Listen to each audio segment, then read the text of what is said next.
শ্রীমদ্ভগবদ্গীতা দ্বিতীয় অধ্যায়ে আমরা শ্লোক নম্বর 45 দেখছিলাম গতবার। তার আগে আমরা শ্লোক নম্বর 42, 43, 44 ওখানে দেখলাম কি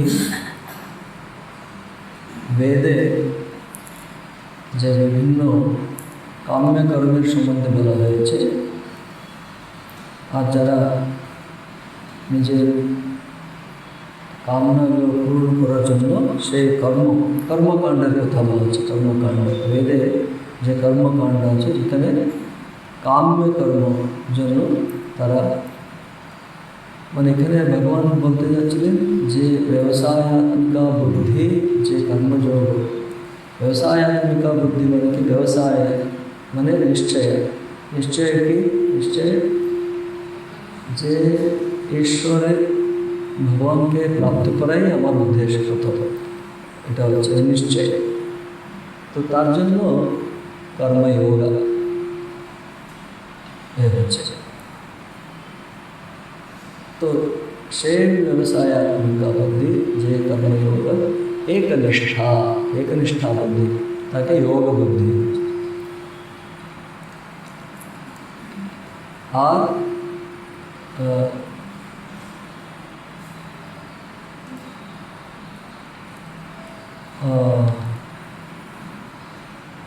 তাদের যারা এভাবে কামাসক্ত হয়ে থাকে তাদের বহুশাখা বুদ্ধি। বহুশাখা কারণ অনেক কামনাগুলো পূর্ণ করে অনেক অনেক কর্ম উপদিষ্ট হয়ে আছে, আর তাদের জন্য তাদের সেভাবে অনেক মনও মানে বুদ্ধিও অনেক শাখা হয়ে বিভাগ হয়ে যায় বলে বহুশাখা বুদ্ধি বলেছে। বহুশাখা বুদ্ধি কেন বলার জন্য শ্লোক নম্বর 42, 43, 44 এ বলার পরে শ্লোক নম্বর 45 এ নিয়ে একটু আলোচনা করার আমি ভাবছিলাম। গতবার আমরা করেছি, এই পর্যন্ত হয়ে গেছে। তবু এখানে একটা খুব ইম্পর্টেন্ট আছে, আমি আরেকবার বলবো, এটা পাঠ করি আরেকবার। আমি ত্রৈগুণ্য বিষয়া বেদা নিস্ত্রৈগুণ্যো ভবার্জুন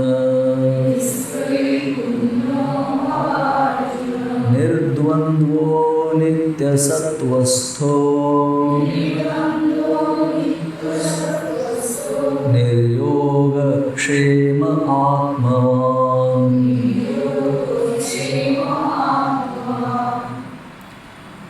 त्रैगुण्यविषयाः वेदाः निस्त्रैगुण्यः भव अर्जुन निर्द्वन्द्वः नित्यसत्त्वस्थः निर्योगक्षेम आत्मवान।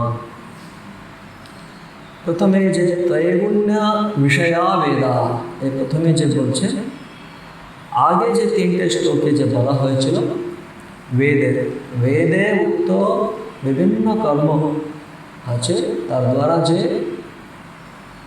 সেই কাম্য কর্ম দ্বারা যে তার কামনা লাভ প্রাপ্ত করার জন্য যে কামনা বস্তু ফলকে লাভ করার জন্য সে কর্ম করে থাকে।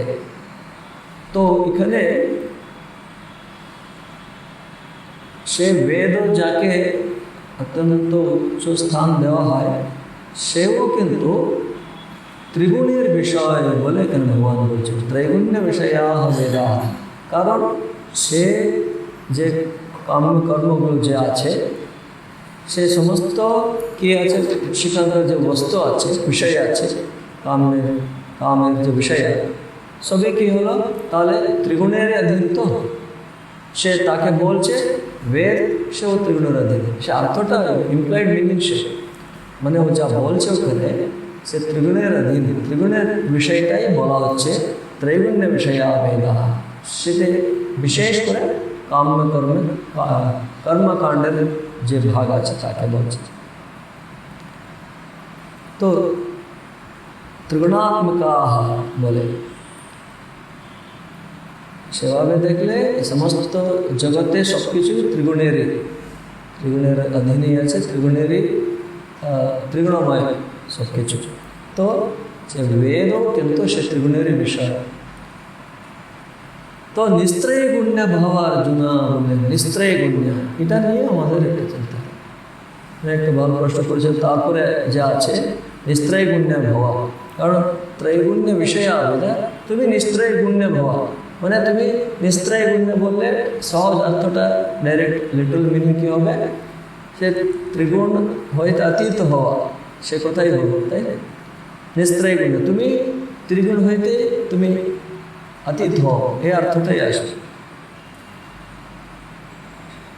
তার জন্য কি নির্দ্বন্দ্ব, মানে দ্বন্দ্বরহিত, যে শীত উষ্ণ সুখ দুঃখ ইত্যাদি যে দ্বন্দ্ব আছে জগতে, আমাদের জীবনে সবই দ্বন্দ্বময়, সবই দুটোই থাকে, সুখ থাকে দুঃখ আছে, মানে প্রত্যেকটি আমরা দেখলে জয় অজয়, জয়া অজয়া ইত্যাদি, সিদ্ধি অসিদ্ধি যা বলা হয়েছে, আগেও বলা হয়েছে, সব কিছু দ্বন্দ্ব। তো নির্দ্বন্দ্ব ভবা, তারপরে নিত্য সত্वस्थ ভবা, निर्योगक्षेम भव, आत्मवान भव। तो এখন দেখে तो त्रिगुणात्मकाः ये अधिकारिणः तद्विषयाः तेषां कर्मफलसम्बन्धप्रतिपादका वेदाः। वेदগুলি त्रिगुणात्मकाः, কেন? যারা কর্মফলের অধিকারী আছে তাদেরকে সে কর্মফল সম্বন্ধ প্রতিপাদক হচ্ছে বেদগুলি, তার জন্য সেগুলি ত্রিগুণের বিষয় বলে দিলেন, ত্রৈগুণ্য বিষয়া। ত্বম তো নিস্ত্রৈগুণ্য ভবা, এখানে নিস্ত্রৈগুণ্য ভবা, কেউ আমরা এই জগতে থাকবো কোনো গুণকে আধার না করে থাকতে পারবো?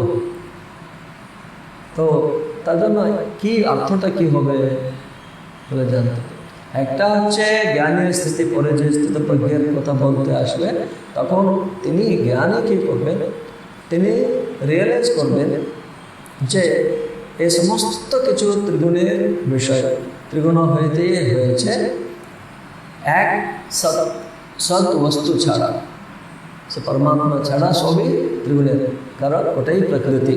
পরব্রহ্ম তার অধীনে প্রকৃতি আছে, পরব্রহ্ম প্রকৃতির অধীনে একমাত্র বস্তু যে আছে পরব্রহ্ম বস্তু, তাকে যে তৎসৎ রূপে তিনি কিন্তু যে ত্রিগুণের অধীনে নেই। তো এই সৎ রূপকে জেনে সমস্ত কিছু সে ত্রিগুণের অধীন এই রূপভাবে জেনে যিনি ব্যবহার করেন তিনি ত্রিগুণাতীত হবেন। মানে তার শরীরের তো প্রকৃতি অধীনে আছে, ত্রিগুণ হইতে কিছু করতে গেলে ত্রিগুণের অন্তত সাত্বিকভাবে তো করতে হবে, সত্ত্বের আধিক্যতা থাকবে, তাই না, জ্ঞানীরও। কিন্তু তিনি যেহেতু অনুভব করেছেন সমস্ত সদ্রূপ, সৎ ছাড়া মানে পরব্রহ্ম পরমাত্মা ছাড়া সব কিছুই যে ত্রিগুণের অধীন, তিনি কিন্তু সে ত্রিগুণের প্রভাব হইতে মুক্ত হয়ে তিনি ব্যবহার করেন, এই কথা। কিন্তু এখানে যেহেতু কর্মযোগের প্রকরণ চলছে, তো তার জন্য অর্জুনকে বলছেন তুমি যে বেদগুলিও যে আছে সেখানে যে কর্মের বিভিন্ন কর্মের কথা বলা হচ্ছে সেও কিন্তু কর্মফল প্রদায়ক, সেগুলিও কিন্তু ত্রিগুণের বিষয়। তুমি নিস্ত্রয় গুণ্য হও, সেখানে কি সে কর্ম এবং কর্মফল সেখানে কি হচ্ছে, কীভাবে কথা হচ্ছিল, কাম্য কর্মের কথা বলা হচ্ছিল, তাই তো। কাম এটা ইচ্ছা রেখে সে কর্ম করো, তার ফল ভোগ করো, তার জন্যই ভবশাখা অনন্তাশ্চ অব্যবসায় নাম বলে সেখানে বলা হয়েছিল। এখানে ভগবান বলছেন তুমি নিস্ত্রয় গুণ্য ভবা, তাহলে কর্মযোগীকে নিস্ত্রয় গুণ্য ভবা বললে তিনি এখন এই মুহূর্তে যে জ্ঞানের মতো সেভাবে এমনি বলতে সুবিধা আছে, বাট ব্যবহারে তিনি করতে পারবেন না। তার জন্য কী করতে হবে, তার জন্য এখানে টিকাকার কি অর্থ করেছেন, ব্যাখ্যা করেছেন, তো নিস্ত্রয় গুণ্য নিষ্কামো ভবা, নিষ্কাম। আবার বলছি যে আগে কর্মকাণ্ডের যে কথা হয়েছিল আগের 3টে শ্লোকে, কাম্য কর্ম কর্ম ফলপ্রদায়ক কর্ম, তো ফলের ইচ্ছাতে কর্ম করছিল। তো এখন তুমি নিষ্কাম হয়ে কর্ম করো। কর্ম করতে বলছে নিষ্কাম হয়ে। তো নিষ্কাম ভবা, প্রথম হচ্ছে নিষ্কাম মানে কামনা রহিত হও, এই কথা। সেখানে বলছেন তত্র উপায় মাহ, মানে নিষ্কাম হওয়ার জন্য উপায় বলছেন কি নির্দ্বন্দ্ব। এগুলো কিন্তু যে কর্মযোগী কর্ম করতে করতে করার সময় যেগুলো ফেস করে ওগুলোকেই একটা সাধনা রূপে ব্যবহার করে। যেমন দ্বন্দ্বগুলো দেখবেনি, কর্মযোগী কাজ করছে, সুখ হচ্ছে, দুঃখ হচ্ছে, হ্যাঁ, জয়া অপজয়া হচ্ছে, তাই না, পরাজয় হচ্ছে, একবার সাকসেস হচ্ছে, একবার ফেলিওর হচ্ছে, সবগুলোকে কী করে দেখো, একইভাবে দেখো, সহন করো, সহ্য করো, তিতিক্ষা তিতিক্ষা। কর্মযোগী সেগুলো সহন করতে করতে করতে এই দ্বন্দ্বগুলো এগুলো এরকমই থাকবে। আর জ্ঞানী হলে কী করতেন, আগমা পায় নাহা নিত্যাহা বলে তিনি এ করবেন। কিন্তু কর্মযোগী কী করতে হবে, তান ওগুলোকে সহ্য করো, তান তিতিক্ষস্ব, এগুলি দ্বন্দ্বগুলোকে। জীবন সবই দেখবেন দ্বন্দ্বই আছে, কোনোটাও নেই, পরমাত্মা বস্তু ছাড়া কোনোটাও এক নেই, সব দ্বন্দ্বই আছে। দ্বৈত ভাবে আছে আমরা, তাই না, দ্বৈতে আছে। আমরা দুটো দেখছি, আমি নিজেকেই আমরা সব জগৎ বলে আত্মাই হয়েছে বলে দেখতে পারি না। তো এই দ্বৈতে যখন আছো তখন এই দ্বন্দ্ব আছে। তো নির্দ্বন্দ্ব ভবা কি বলছেন এখানে, নির্দ্বন্দ্ব সুখ দুঃখ শীতোষ্ণাদি যুগলানি দ্বন্দ্বানি তদ্রহিত ভবা, মানে এই যে উভয় যুগল আছে, দ্বৈত আছে, তদ্রহিত ভবা তানি সহস্বৈত্যর্থ, তাকে সহন করো ইতি অর্থ। কথম কিভাবে ইতি অত্র সেখানে বলছেন নিত্য সত্ত্বস্থ সন। তো এখানে টিকাকার নিত্য সত্ত্বস্থা এই শ্লোকে যে নিত্য সত্ত্বস্থা আছে এই ব্যাখ্যা করেছেন ধৈর্যম অবলম্ব্য ইত্যর্থ। ধৈর্যম অবলম্ব্য, ধৈর্য অবলম্বন করে। এখানে একটু বলা ছিল, গতবার একজন আপনাদের মধ্যে একজন জিজ্ঞেস করলেন নিত্য সত্ত্বস্থ বলছে, আগে নিস্ত্রয় গুণ্য বলেছে, মানে তিন গুণ হইতে রহিত হওয়া বলছে, তারপরে নিত্য সত্ত্বস্থ হতে বলছে, তাই না। এটা একটু ক্লারিফিকেশন দেওয়া উচিত বলে ভাবলাম। আর এখানে কিন্তু অনুবাদে একটু কী হয়ে গেছে, অনুবাদে দেখবেন আপনারা, আমি বাংলা অনুবাদ করার সময় অনুবাদ মহারাজ কী করেছেন জগদীশ্বরজি, উনি কিন্তু ওখানে সত্ত্বগুণকে আধার করে কি আছে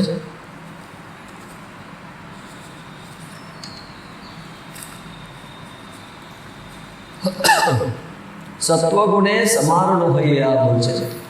অ্যাকচুয়ালি টিকাতে কী রকম হয় না, সত্ত্বস্থা ও শব্দকে চেঞ্জ করে নিত্য সত্ত্বস্থা, তার ব্যাখ্যা যে আছে ধৈর্য অবলম্ব্য, ধৈর্যকে অবলম্বন করে সে তাকে বলা। কিন্তু এখানে যেহেতু শঙ্করাচার্য কিন্তু সত্ত্বগুণাশ্রিত ভবা, সত্ত্বগুণকে আশ্রয় করে থাকো, তার জন্য একটা বইতে উনি দেখছিলেন সত্ত্বগুণকে আশ্রয় করে বলে আছে। তো সে অর্থ নিলে আমরা কী হবে, কেন ওটা বলেছে, এই জন্যই শুরুতেই বললাম যে ত্রিগুণের বাইরে আমরা কিন্তু যখন এখন এই শরীর ধারণ করে মন বুদ্ধি দ্বারা আমরা কাজ ব্যবহার করি, নিস্ত্রয় গুণ্য ভবা অর্থটা হবে, তাহলে কোনো গুণের এ না হয়ে কী করে থাকবে, কী করে ব্যবহার হবে। তার জন্য নিত্য সত্ত্বস্থ ভাব মানে তিন গুণ আছে, প্রত্যেকটি তিন গুণের দ্বারাই হয়, সত্ত্ব রজ তম, এইগুলির মিশ্রণেই সব কিছু এই জগতের নির্মাণ সৃষ্টি, তাই না। কিন্তু এখানে যখন সত্ত্ব আবার শুদ্ধ সত্ত্ব, মিশ্র সত্ত্ব, মিশ্র হলে যে রজা তমার একটা মিশ্রণ, সেও কিন্তু ভালোই, যে সত্ত্বের ডমিনেটেড রাজা তমা সে ব্যক্তিও ভালো ব্যক্তিত্ব, সত্ত্বই প্রধান হয়ে যায় যদি, তো সত্ত্বকেই বেশি আধার করে, সত্ত্বই মানে এমন উত্তম কাজগুলো করার চেষ্টা করতে থাকো, ঈশ্বরের চিন্তা করতে থাকলে যে সত্ত্বগুণ বৃদ্ধি হতে থাকে। সত্ত্বগুণ কিন্তু বন্ধন করে। 14th চ্যাপ্টারে গুণত্রয় বিভাগ যোগে এ সম্বন্ধে 3 গুণও কিন্তু বন্ধনে রাখে। তমগুণও বন্ধন করে, রজগুণও বন্ধন করে, সত্ত্বগুণও বন্ধন করে। কিন্তু সত্ত্বগুণ জ্ঞান দ্বারা, সুখের দ্বারা বন্ধনকারী। মানে এটা শেষে আগে তমগুণ থেকে বাইরে আসতে হবে। তার জন্য রজগুণে মানে কাজকর্ম করো, জোরে নিজেকে করো। তারপর রজগুণ যে আছে তখন সত্ত্বগুণ বৃদ্ধির জন্য অধ্যয়ন, ধ্যান, জপ ইত্যাদি দ্বারা, বিচার দ্বারা সত্ত্বগুণ বৃদ্ধি। তারপর আলটিমেটলি সত্ত্বগুণকেও অতীত হতে হবে শেষে, কিন্তু আগে সত্ত্বগুণে আসা হবে, তাই না? তো এখানে প্রথমেই নিস্ত্রয় গুণ্য ভাবা, সেখানে তার জন্য টিকাকার নিষ্কাম ভাব বলে দিয়েছে। সেই নিষ্কাম হওয়ার জন্য কিন্তু সত্ত্বগুণকে আশ্রয় করুক বলে এখানে, কিন্তু টিকাতে এখানে টিকাকার বলে নেই। কিন্তু নিত্য সত্ত্বস্থা সন, তার অর্থটা ধৈর্য অবলম্বে বলে দিয়েছে। এই ধৈর্য অবলম্বে কেন বলেছেন? এটা মানে মানে ধৈর্য রাখা। ধৈর্য তখনই আসতে পারে যখন সত্ত্ব গুণে স্থিত হয়। ধৈর্য বুদ্ধি আপনি জিজ্ঞেস করছিলেন না, মানে এটা অ্যাকচুয়ালি এই ডাউট আসে, কারণ আগে বলছেন নিস্ত্রয় গুণ ভাবা, আবার এখানে বলছেন নিত্য সত্ত্বস্থ ভাবা। আর নিত্য সত্ত্বস্থ বলে অফকোর্স সত্ত্ব শব্দের আলাদা আলাদা কন্টেক্সটে অর্থটা আলাদা হবে, কিন্তু এখানে সত্ত্বগুণকে আশ্রয় করে। আগে সত্ত্বগুণকে আশ্রয় করো, বাকি গুণ হয়তো করে দাও, ছুটি করো, তারপরে অটোমেটিক নিস্ত্রয় গুণ স্থিতি আছে না, সে এখানে ভগবান বল নিস্ত্রয় গুণ ভাবা বলছে। অ্যাকচুয়ালি জ্ঞানের জন্য নিস্ত্রয় গুণ হয়ে যায়, ঠিক আছে? এখানে নিস্ত্রয় গুণ ভাবা তার জন্য যে জ্ঞানের স্থিতি সহজভাবে প্রাপ্ত হয়। এখানে কর্মযোগীকে ভগবান ওরকম বলতে পারেন না তুমি ত্রিগুণাকে করে দাও এখনই, সেটা হচ্ছে লক্ষ্য।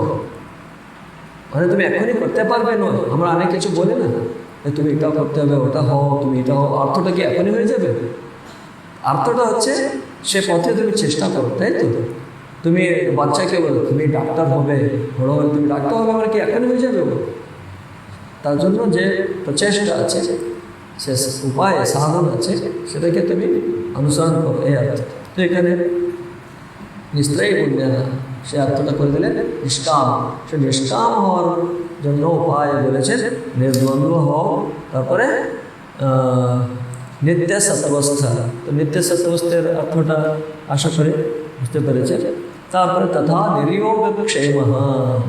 নির্যোগক্ষেম এ হচ্ছে সমস্ত আমাদের জীবনটা চলে যোগ ক্ষেম। আবার এখানে যোগের শব্দের অর্থটা কিন্তু আমরা এখানে কি কোন অর্থে নিতে হবে? যোগা আমরা হচ্ছে যুজ্যতে, সে অর্থে আছে, তাই তো? হ্যাঁ, মানে আত্মা পরমাত্মার যে যোগ কমিউনিয়ন, তাকে ওইখানে যোগা বলে। কিন্তু সে অর্থে এখানে বলছে মানে যে কর্মযোগা, জ্ঞান যোগা ইত্যাদি, ধ্যান যোগ ইত্যাদি যে যোগ বলছে, সে অর্থে এখানে এই শব্দ নয়, এই শব্দের অর্থ। কিন্তু আলটিমেটলি যোগা মানে কোনো একটার সঙ্গে যুজ্যতে, মানে প্রাপ্তি সংযোগ আছে তার সঙ্গে। এখানে কিন্তু পরমাত্মার কথা বলছে না, এখানে কোনো বস্তু মানে এই জগতে আমরা কোনো একটা অপ্রাপ্ত বস্তু, এখানে বলছেন কি বলছেন? অপ্রাপ্ত স্বীকার যোগ। মানে আমাদের কাছে কিছু নেই, কোনো একটা বস্তু নেই, তার প্রাপ্তির জন্য একটা ইচ্ছা থাকে, সে প্রাপ্তি করা যে আছে সে বস্তুকে লাভ করা, প্রাপ্তি করা, স্বীকার করা যোগ। ও তোমার এই যোগ ছিল মনে হচ্ছে বলে আমরা কিছু প্রাপ্ত করলে ও তোমার যোগ ছিল তাই পেয়েছে, সেখানে কিন্তু আমরা কোনো যোগ, হ্যাঁ, ঈশ্বর চিন্তা ওসব কিছু নেই, কিন্তু তোমার প্রাপ্তি ছিল।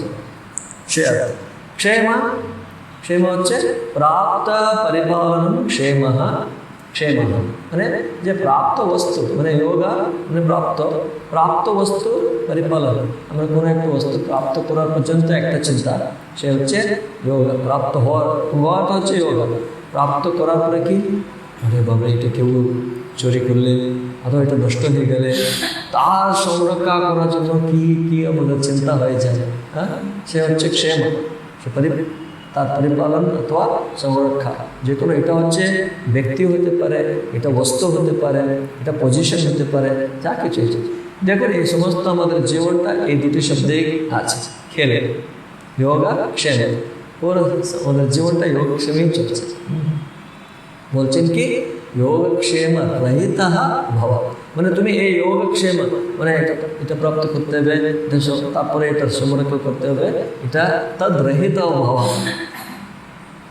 এত কঠিন আছে, মানে ওরকম বলে লিটারালি এখনই শুরু করে দিলে সবাই বুঝতে পারবেন পুরো হারে, মানে পুরো ব্যালেন্সটাই চলে যাবে। কারণ এই জীবনটাই চলছে এই যোগক্ষেমের দ্বারা। তার মানে তদ্রহিত ভব মানে একটা আলাদা স্টেট, এটা হাইয়েস্ট স্টেট। ওরকম বললো বলে এখনই আচ্ছা আমি তাহলে কিছু প্রাপ্তি করার জন্য কিছু চেষ্টাই করবো না, আমার যা আছে ওটাকে আমি কিছু কেয়ার করবো না বলে করে দেখো, পারবে না, ইমপ্র্যাকটিক্যাল মনে হবে, তাই না? তার জন্য এটা ওই এমনি যারা পারে না তাদেরকে বলা হচ্ছে না, এটা হচ্ছে একটা আলটিমেট লক্ষ্যগুলোকে বলা হচ্ছে। আর এখানে নেক্সট আমরা পরের শ্লোকগুলো দেখবো। তাহলে কর্ম করবো না, কর্মের যে কোনো কর্ম আমি করবো না ইত্যাদি প্রশ্ন আসে, তার জন্যই পরে এই একটু পরেই আসবে কর্মণ্যেব অধিকার আসছে ইত্যাদি। এখানে আরও ভালো কর্মকে ত্যাগ করবেন না তুমি বলছি, তোমার কর্মে অধিকার আছে, তার ফলে নেই। কার জন্য বলছেন? যে মুমুক্ষু আছে, যে মুমুক্ষু। আপনি এমনি সাধারণ একজন কেউ জীবন যাপন করার জন্য কষ্ট করে যাচ্ছে তাকে নয়, আমরাও যদি সেই স্থিতিতে থাকলে আগে চেষ্টা করুন, আগে এফোর্ট দিয়ে সব কিছু প্রাপ্ত করুন, আগে তার ভালোভাবে তার সংরক্ষাও করুন। এটা সবসময় করতে হবে, এবং জ্ঞান হওয়ার পরেও করবেন, কিন্তু নিশ্চিন্তভাবে করবেন। তো চেঞ্জ হয়ে যায়, ওই আলাদাভাবে হয়, তখন আমি আমার থাকে না। তো এটা আলাদা অন্য লেভেলে একটা ট্রাস্টিশিপের মধ্যে ওটাকে সংরক্ষণ করে, সেটা আলাদা। এগুলো অনেক প্রশ্নগুলো আসে, এগুলো কিছু একটা কথা বললে অনেক প্রশ্ন আসে। এখানে যোগক্ষেম তদ্রহিত ভব, তারপরে আত্মবান ভব। আত্মবান বললে কি বলছেন? অপ্রমত্ত। অপ্রমত্ত শব্দ আছে, এটা হচ্ছে প্রমাদ রহিত ভব, প্রমাদ রহিত। আমরা অনেক কিছু কাজকর্মে এই প্রমাদ হলে অ্যাক্সিডেন্ট আছে না, অ্যাক্সিডেন্ট, অ্যাক্সিডেন্ট, হ্যাঁ এটাও অ্যাক্সিডেন্টই, মানে যে লক্ষ্য হয়েতে চ্যুত হওয়া অ্যাক্সিডেন্ট। হ্যাঁ, এটা এর জন্য বিবেক চূড়ামণিতে আছে, কি আছে ওটা? লক্ষ্যচ্যুতম চেদি চিত্তমেষ বহির্মুখ সন্নিপতে ততস্ততঃ প্রমাদতঃ কচ্ছিত কেলিকন্দুকঃ সোপানপন্তো পতিতো যথা তথা। মানে লক্ষ্য হচ্ছে পরব্রহ্ম, সে লক্ষ্য হইতে চ্যুত মন, প্রচ্যুত মন, চলিত হওয়া মন কীভাবে বলছে? যেমন একটা সিঁড়িতে একটা বল, ক্রিকেট বলকে কেলি কন্দুকা, বাংলায় বলকে কি বলে? কেলি বলে বলে মানে আমরা দিয়েছি, ইংরেজিতে বাংলিশ করে দিয়েছে। হ্যাঁ, নেবে সো কেলি কন্দুকা, সে পড়ে গেল, কি হবে? কিচ্ছু করতে হবে না, অটোমেটিক্যালি যেতে থাকবে নিচে নিচে নিচে নিচে নিচে যাবে। সেভাবে যে একটা পরব্রহ্ম লক্ষ্য একটা রেখেছে, পরব্রহ্ম লক্ষ্য ছেড়ে দেন, এখন বড় লক্ষ্য হয়ে এমনি জীবনে কোনো একটা লক্ষ্য রেখেছে, সে একটা মনটা এদিকে ওইদিকে বহির্মুখ হয়ে গেল, তাতে নিচে নিচে নিচে চলে দেখতে দেখতে ভুলেই গেছিল, আরে আমি একটু চেষ্টা করলে মনটা একাগ্র করলে হতো।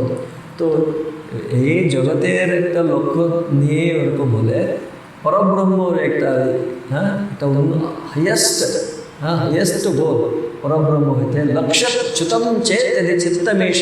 এই চিত্ত যদি চ্যুত হয়ে যায় তাহলে এই যেমন কেলিকন্দুক সোপানপন্তৌ, সোপানপন্থী মানে সিঁড়ি পড়লে যেমন নিচে নিচে নিচে চলে, সোপানপন্ত পতিত যথা তথা, যেভাবে সেভাবে, মানে নিচে নিচে সেভাবে মন নিচে নিচে চলে যায়। प्रमादतः प्रच्युत केलिकंद प्रमादत मैंने केयरलेसनेस तो डोंट बी केयरलेस सावधान सावधान বলা এই যে অন্যদেরকে নিজে এটা করতে গেলেও বুঝতে পারবেন আর যে প্রয়ত্ন করছে সেই জানে এটা যে প্রয়ত্ন করছে না চেষ্টা করছে না তারা বুঝবে না অ্যাকচুয়ালি স্লিপ হবে কে জানে যে চেষ্টা করছে কেউ একজন পাহাড় উঠছিল মাঝে মাঝে ওই একটা স্লিপ হয়ে পড়ে যাচ্ছে ওকে হে পড়ে যাচ্ছে দেখো বলে অন্যরা কমেন্ট করলো করে থাকে না এই জগতে দেখবেন মহারাজ আমরা এত করছি আমরা সাধনা করছি অনেকে আমাদেরকে কমেন্ট করতে থাকে আমরা কী করবো তাদেরকে আমি এটা বলি তুমি ধরো একটা মাউন্টেন ক্লাইম্বিং করছো তুমি মাঝে মাঝে স্লিপ হবে ফিসলে যায় তাই না তখন যে নিচে দাঁড়িয়ে আছে হে দেখছো পড়ে যাচ্ছে অনেকবার পড়ে যাচ্ছে ও কোথায় আছে বলুন ও নিচে আছে ও কি আপনার সঙ্গে আছে নিচে দাঁড়িয়ে বলছে যে ওর কথা কি কোনো মূল্য আছে কারণ ও নিচে দাঁড়িয়েছে ও তো কোনোদিনও আপনি অলরেডি অনেক দূর চলে গেছেন 50% চলে গেছেন ওখান থেকে একটু স্লিপ হয়ে যাচ্ছেন তার জন্য কেউ কমেন্ট করছে বলে আমার কত দুঃখ হয় আমাদের তো এটা ভাবতে হবে ও তো মানে ও মূর্খ ও আসছে বলে আমি কেন চিন্তা করবো ও যেখানে আছে ওখানেই আছে আমি অন্তত ফেলিউর হলেও 10 বার 100 বার 1000 বার আমি স্লিপ হলেও আমি কিন্তু আমার লক্ষ্য প্রাপ্তি করব আমি কেন ওর কথা শুনবো চলতে থাকি আর আমাদের অনেক শাস্ত্র আছে আর যারা অনেক মহাত্মারা যারা অলরেডি গোল রিচ করেছে তারা বলেছে আর নিজে যখন শুরু করবে নিজেও বুঝতে পারবে আর তার একটা আনন্দ আছে আমরা কিছু না করে সাডেনলি সব ট্রফি হাতে দিলে আমাদের আনন্দ লাগে খেলা হ্যাঁ ক্রিকেট ম্যাচ আছে দুজন আচ্ছা আচ্ছা আচ্ছা দাঁড়া তোমাকে প্রাইজ দিয়ে দিচ্ছে আগে না না আমি খেলতে চাই না থাক না চলো তোমাকে প্রাইজ দিয়ে দিচ্ছি খুশি হয়ে যাও খুশি হবে কেন নেই ও হারিয়ে গেলেও চলবে হেরে গেলেও চলবে মানে কিন্তু খেলতে হবে একটা ফাইট করতে হবে তখনই মজা তাই না সো সাধনা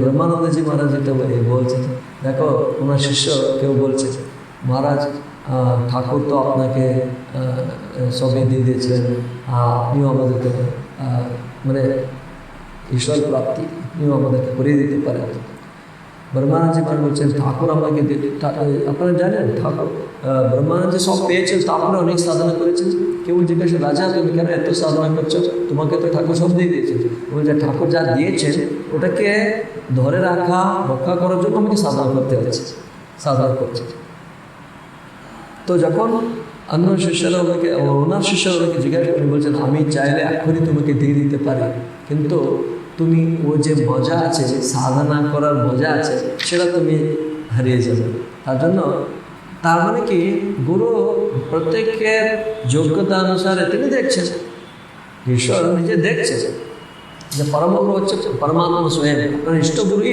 ইষ্ট দেবই দেখছেন আপনি আপনার স্মরণ করছেন হ্যাঁ কার কতটা কখন কত রেডি হয়েছে তার মতোই দিতে হবে না যে ইলেকট্রিক তার আছে তার ক্যাপাসিটি কত আছে ততটাই ইলেকট্রিসিটি এই ক্যাপাসিটি কম আছে আমাকে এগুলো কত 20,000 ও ফেটে যাবে তাই না বর্ণ হয়ে যাবে তাই না পুড়িয়ে যাবে একটা সহ্য করতে পারে তো যখন আমার কিছু হচ্ছে না সেও ঈশ্বরের কৃপা মানে যার যতটা যোগ্যতা আছে এখন ততটা করিয়ে উনি নিজের হাত নিয়ে যাচ্ছে তুমি কিন্তু এক স্টেপ ওনার দিকে গেলে তিনি 10 স্টেপ আমাদের দিকে আসছে এ হচ্ছে তো অপ্রমত্তার কথা বলছিলাম অপ্রমত্তেন বেদ্ধব্যম ব্রহ্মতল্লক্ষ্য উচ্চতে আবার এটা মুন্ডকোপনিষদে আছে প্রণবো ধনুব শরো আত্মা ব্রহ্মতল্লক্ষ্য উচ্চতে অপ্রমত্তেন বেদ্ধব্যম প্রণবো ধনু সেখানে ওঙ্কারকে নিয়ে একটা কথা যাচ্ছে ওঙ্কারই ধনু শরো আত্মা আত্মাই শর তীর এবং শরো আত্মা ব্রহ্মতল্লক্ষ্য উচ্চতে ব্রহ্ম হচ্ছে পরব্রহ্ম লক্ষ্য এখন অপ্রমত্তেন বেদ্ধব্যম অপ্রমত্ত হয়ে মানে প্রমাদ রহিত হয়ে লক্ষ্য সাধন করতে হবে তারপরে অপ্রমত্তেন বেদ্ধব্যম সর্বতন্ময়ো ভবেৎ সর যেমন তীর চালিয়ে দিলে, যখন তীর গিয়ে লক্ষ্যে এক হয়ে যায় না, হিট করলে বুল পয়েন্ট হিট করলে, বুল আই নাকি বলে, হিট করলে ওই এক হয়ে যায় সে লক্ষ্যের সঙ্গে, সেভাবে আত্মা ব্রহ্মের সঙ্গে এক হয়ে যাবে। সরবৎ তন্ময়ো ভবে, সেখানে অপ্রমাত্ত শব্দ আছে। অপ্রমাত্ত মানে প্রমাদ রহিত, অনেক কেয়ারফুল, বি কেয়ারফুল, কেয়ারলেস হবে না, কেয়ারলেস। কিন্তু যতই শাস্ত্র বললেও, গুরু বললেও, দৌর্বল্য অবসাদ আমরা বারবার প্রমাদ করতেই থাকি, তবুও আবার করোনা তারা এখানেই বলছে আবার প্রয়ত্ন করো, আবার প্রয়ত্ন করো। তিনি জানেন এদের, তবু একটা সাবধান করাতে কি হলে প্রমাদ কম হবে, অ্যাটলিস্ট একটু সাবধান হবে, আমাকে কেউ আমার লক্ষ্য হইতে চ্যুত না হয় ইত্যাদি। তো এই হচ্ছে আত্মবান ভব। অর্থটা হচ্ছে তুমি আত্মবান ভব মানে কি, তুমি আত্মবান ভব অর্থটা কি? সডনলি তুমি হতে পারবে না এখনই আত্মা, আমি আত্মাবান হয়ে যাবো। কি আত্মা হবে তুমি? এখনো তোমার ওই জ্ঞান স্থিতি আসেনি, তার জন্য এখানে হয়তো টিকাকার আচার্য এখানে অর্থটা কি দিয়েছেন, অপ্রমাত্ত হও মানে প্রমাদ রহিত। কি ওটা প্রমাদ রহিত হও অর্থটা কি? মনটা বারবার আমি এই শরীর, আমি এই শরীর, আমি আমার, মামা আহম মামা, এই বুদ্ধি আসতে থাকে বারবার, ওটা হচ্ছে প্রমাদ। অ্যাকচুয়ালি কি, আমি অ্যাকচুয়ালি আত্মা, নैनं दिशस्त्राणि नैनं दहति पावकः न चैनं क्लेदयन्ति आपो न शोषयति मारुतः ইত্যাদি। যে আত্মের অবিনাশিত্ব, নিত্যত্ব সম্বন্ধে বলা হয়েছিল, সর্বব্যাপিত্ব ইত্যাদি, সে আত্মা আমি নিত্য নিত্য শুদ্ধ বুদ্ধ মুক্ত আত্মা আমি, এই জ্ঞানটা ভুলে যাচ্ছি, সে হচ্ছে প্রমাদ। সো তুমি প্রমাদ রহিত অপ্রমত্ত হও মানে তুমি আবার মনে করতে থাকো, মনে করিয়ে দাও, নিজেকে মনে করিয়ে রাখতে থাকো, করাতে থাকো অপ্রমত্তা, সে হচ্ছে আত্মা। মানে আমি আত্মা বলে যদিও আত্মজ্ঞানে স্থিত এই মুহূর্তে না হলেও অপ্রমত্ত হওয়ার চেষ্টা করো, এই হচ্ছে नहि द्वन्द्वाकुलस्य योगक्षेम व्यापृतस्य च प्रमादिनः त्रैगुण्यातिक्रमः संभवति। तो त्रैगुण्य अतिक्रम कार হয় না যে द्वन्द्वाकुल, जे योगक्षेम व्यापृत योगक्षेम द्वारा, द्वंद्वे द्वारा এবং প্রমাদ এগুলি দ্বারা যে হয়ে আছে, প্রভাবিত হয়ে আছে, তিনি এই ত্রিগুণকে অতিক্রম করতে পারে না বলে এইগুলোকে উপায়ের রূপে বলা হয়েছে। তো এই আমি বলতে চাইছিলাম, এই শ্লোক খুব ইম্পর্টেন্ট, অলরেডি হয়ে গেছে এই শ্লোকটা, আবার বলে দিলাম। উনি প্রশ্ন করেছিলেন যে ত্রৈগুণ্য নিত্য সত্য, উনি একটা বইতে দেখলে ওখানে, কারণ শঙ্করাচার্য সত্ত্বগুণাশ্রিত হয়ে তুমি নিস্ত্রৈগুণ্য হও, সত্ত্বগুণাশ্রয় বলছেন, নিস্ত্রৈগুণ্য বলছেন, এই জন্য তো চেষ্টা করলাম। এখানে এই শ্লোক শেষ।